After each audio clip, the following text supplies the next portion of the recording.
अस्सलाम वालेकुम जी। उम्मीद करती हूँ आप सब लोग खैरियत से होंगे और मैं भी बिल्कुल ठीक हूँ। अफगान पनाह गज़ीनों के हवाले से अगर बात करें तो आप लोगों के बेशुमार कमेंट्स मुझे मिले। बहुत ज़्यादा लोग जो है वो टेंस थे और कह रहे थे कि जी मुख्तलिफ इलाकों से अभी तक लोग नहीं जा रहे, कैंप्स तो बंद हो रहे हैं लेकिन अभी भी लोग यहाँ पर मौजूद हैं। ख़ास तौर पर कोहाट के लोगों ने भी ये शिकायत की है,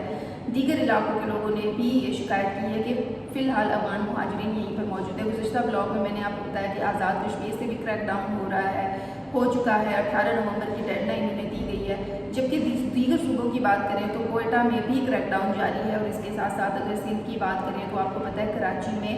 बहुत पुरानी जो अफगान बस्ती थी उसको मस्मार कर दिया गया है और अब कोई भी ठिकाना अफगान पनाह गज़ीनों का नहीं बचने दिया गया है और जितने भी कैंप्स थे उन्हें बंद कर दिया गया है। अगर केपी की बात करें तो वहाँ पर भी जो कैंप्स थे उन्हें बंद कर दिया गया और अगर दीगर शहरों की बात करें तो कैंप्स बंद करने का सिलसिला जारी है। और अगर देखें इन तमाम चीज़ों को देखें तो अब जो है वो इस क्रैकडाउन में तेज़ी आ रही है और मेरे ख्याल से कि इसको हमें जो है वो पॉजिटिव लेना चाहिए जिस तरीके से अफगान पनाह गज़ीनों के ख़िलाफ़ क्रैकडाउन किया जा रहा है। आज की वीडियो में जो मैंने आपसे शेयर करना था कि अगर आपको कोयटा के हवाले से बताऊँ तो कोयटा में शदीद इस टाइम क्रैकडाउन जारी है। गैर कानूनी मुहाजिरीन के ख़िलाफ़ ये क्रैकडाउन किया जा रहा है क्योंकि कोयटा में अगर बात करें तो रजिस्टर्ड से ज़्यादा जो दीगर लोग हैं जो रजिस्टर्ड नहीं हैं, जिनके पास कोई कार्ड नहीं, ना कभी उन्होंने ज़िंदगी में दस्तावेज़ात बनाई, उनकी तादाद बहुत ही ज़्यादा है। 200 अफगान बाशिंदे जो है वो कल गिरफ्तार कर लिए गए हैं और उनको पकड़ लिया गया है। जब शनाख्त की बारी आई तो पता ये लगा कि ये तो जी गैर कानूनी थे। इसके साथ साथ कोयटा में गैर कानूनी अफगानियों के ख़िलाफ़ जब क्रैकडाउन हुआ है तो उसमें फिर काफ़ी सारे लोगों की शनाख्त हुई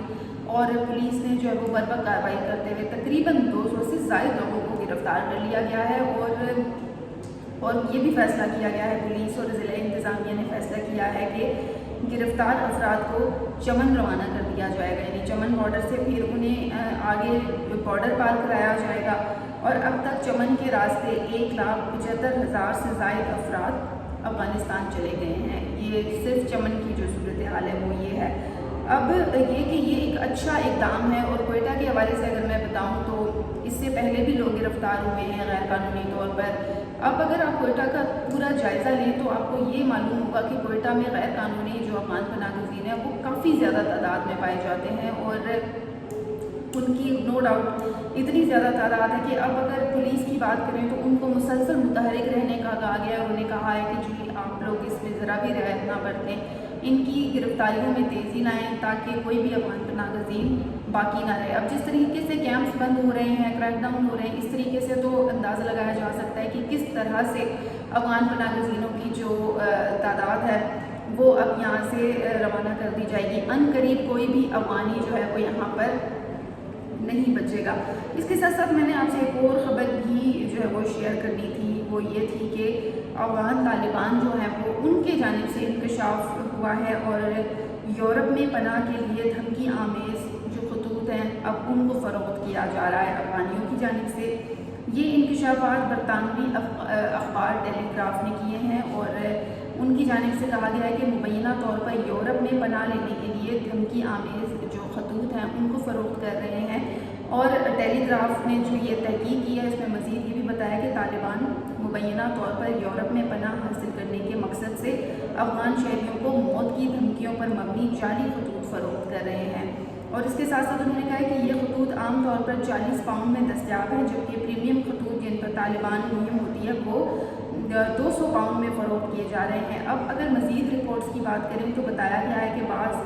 बदउनवान मकामी हुकाम और तालिबान एहलकार पैसे के एवज़ ऐसे खतूत जारी करते हैं जिसमें अफगान पनाह गज़ीन अपनी असाइलम दरख्वास्तों में बतौर सबूत जमा करवाते हैं और बताते हैं कि जी हमें अफ़गानिस्तान में जान का ख़तरा है तो लिहाजा हमें जो है वो यहाँ पर पनाह दी जाए। अब तहकीकात के मुताबिक ये भी बताया गया है रिपोर्टर्स की जानिब से कि 3 मुख्तलिफ इलाकों से 40 पाउंड में ऐसे खतूत हासिल किए गए जिन पर मुबैना तौर पर तालिबान जो हुकाम थे उनके दस्तखत और मुहर भी मौजूद हैं। ये एक बड़ा इंकशाफ बरतानवी अखबार की जानिब से किया गया है जो कि बिल्कुल भी ठीक नहीं है। और अफगान पनाह गज़ीनों की अगर बात करें तो देखिए सिर्फ पाकिस्तान के अंदर ही नहीं बल्कि मुल्क के दीगर इलाकों में, मुल्क के दीगर हिस्सों में जो है वो उनकी जानिब से इस तरह से اس طرح کے ایکٹ کیے جا رہے ہیں اور اس طرح کی حرکتیں کی جا رہی ہیں جن کو جو ہے وہ جن کی مذمت بھی کی جا رہی ہے، اور میرے خیال سے ایسا ان کو نہیں کرنا چاہیے۔ اور اگر افغانستان میں اب بالکل حالات ٹھیک ہو گئے ہیں، نارمل ہو گئے ہیں، تو میرے خیال سے اب افغان پناہ گزینوں کو بھی چاہیے کہ وہ جلد از جلد جو ہے وہ چلے جائیں اور افغانستان میں رہیں۔ بہت سارے لوگوں کے مجھے کامنٹس آ رہے ہوتے ہیں، وہ کہتے ہیں کہ جی خاص طور پر ہندوستانیوں کی بات کریں، ہندوستانی بھائی کامنٹ کر رہے ہوتے ہیں، وہ اعتراض کرتے ہیں اور انہیں لگتا ہے کہ ہم بہت زیادتی کر رہے ہیں، اور وہ کہہ رہے ہوتے ہیں کہ جی افغان پناہ گزینوں کے ہم پیچھے پڑ گئے ہیں اور اس طرح کی چیزیں، لیکن پیچھے نہیں پڑے ہم۔ دیکھیں ایک اصول کی بات ہے، اب انڈیا میں شاید اس لیے یہ چیز فیل نہیں کی جاتی کیونکہ انڈیا میں آپ کو پتہ ہے کہ افغان پناہ گزینوں کی تعداد اس طرح سے نہیں ہے جس طرح سے پاکستان میں ہے، جس طرح سے ایران میں تھی، اور اب جس طرح سے برطانیہ میں آپ کو خطوط جو ہے وہ یہ والی کہانی منظر عام پر آ گئی ہے۔ تو اگر دیکھیں باقی تمام جائزہ لیں تو پاکستان نے ان کو 40 سال تک پناہ تو دی اور 40 سال تک ہوسٹ کیا ہے، تو اب افغانیوں کی بھی ذمہ داری ہے کہ وہ بر وقت یہاں سے چلے جائیں، اور اور یہ بھی خواجہ آصف کی جانب سے تو گزشتہ روز کہا گیا ہے کہ جی ان کو باعزت طریقے سے بھیجیں، ان کی جانب میں کوئی کمی نہ چھوڑیں، ان کو ہر قسم کی ضروریات دیں، فیسیلیٹیٹ کریں اور اچھے طریقے سے ان کو روانہ کریں۔ تو حکومت تو دیکھیں زبردستی نہیں کری، حکومت تو یہ کہہ رہی ہے کہ ان کو اچھے طریقے سے روانہ کریں، تو اس میں برائی بھی کیا ہے کہ اگر افغان پناہ گزینوں کو جو ہے وہ ان کے ہی ملک رہنے کا کہا جا رہا ہے۔ اور دیکھیں اب اگر انہیں کوئی فیسلٹیز چاہیے تو وہ اپنے ملک کے حکمرانوں سے اس کی ڈیمانڈ کریں گے، نہ کہ پاکستان یا پھر کوئی اور ملک اس کی ذمہ داری لے گا۔ تو بہرحال افغان پناہ گزینوں کی اگر بات کریں تو یہ تو طے ہو گیا ہے کہ پاکستان میں اب افغان پناہ گزین جو ہے وہ نہیں یہاں پر الاؤ ہے، نہیں رہیں گے، اور ان قریب جس طرح سے کیمپس بند ہو رہے ہیں اور جس طرح سے تمام پروسیس ہو رہے ہیں اور جس طرح سے آپ لوگوں کے کامنٹ بھی آئے تھے کہ جی یہ نوٹس جاری کرنے سے کچھ نہیں ہوتا، واقعی آپ صحیح کہہ رہے ہیں، نوٹس سے کچھ نہیں ہوتا جب تک عمل درآمد نہ ہو۔ تو میرے خیال سے عمل درآمد کرانا بہت زیادہ ضروری ہے، جب تک عمل درآمد نہیں ہوتا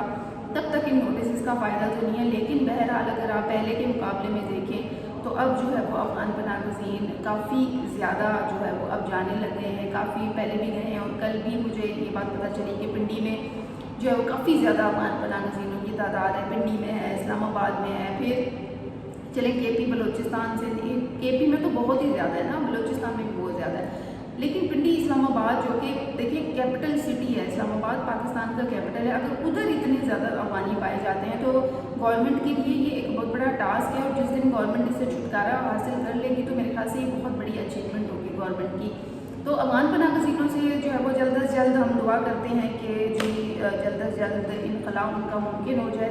انخلا جتنا تیزی سے ہوگا اتنا ہی زیادہ جو ہے وہ بہتر ہوگا، اور آنے والے دنوں میں جو ہے وہ مزید اچھی خبریں بھی آئیں گی۔ اسی کے ساتھ ہی مجھے دے اجازت، مزید اپنی رائے سے بھی آگاہ کیجیے گا، اور اسی کے ساتھ ہی میں آپ سے اجازت چاہتی ہوں۔ اللہ حافظ۔